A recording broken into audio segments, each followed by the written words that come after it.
আসসালামু আলাইকুম। এখন বাজে রাত 12টা। আমি আমার জব থেকে ফিরতেছি আমার সাইকেলে।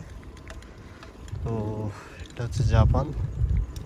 আর জাপানের মূলত সিনটা দেখাতে চাইছি। এই যে একটা কনভিনিয়েন্স স্টোর, কনভিনিগুলা 24 ঘন্টায় খোলা থাকে, বাট সবাই ঘুমাইতেছে জাপানিরা। তাদের সকাল হয় 3:30 4টা, এই সময় থেকে শুরু হয় তাদের সকাল। এবং কি তারা খুব দ্রুতই ঘুমিয়ে যায় এবং কি দ্রুত ঘুম থেকে ওঠে। তবে রাতের পরিবেশটা জাপানে অনেক সুন্দর, উপভোগ করার মতো।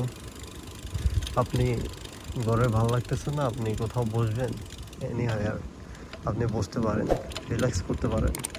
আর পরিবেশটা দেখলে এমনি মনটা খুব ফ্রেশ হয়ে যায়। এত সুন্দর, এত পরিষ্কার পরিচ্ছন্ন, মানে সবটাই কী বলবো, সবটাই মন চায় যে সারা রাত ঘুরি, মন ভরে না তারপরেও। আর সব থেকে বড় কথা হচ্ছে জাপান অনেক সেফ, আলহামদুলিল্লাহ। তো যারা জাপানে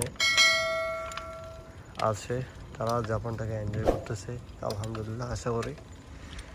এবং যারা জাপানে আসতে চায় তাদের জন্য শুভকামনা, কারণ ভালো একটা মোমেন্ট কাটানোর জন্য জাপান অনেক বেস্ট একটা প্লেস। আসেন, ঘোরেন, দেখেন, এনজয় জাপান।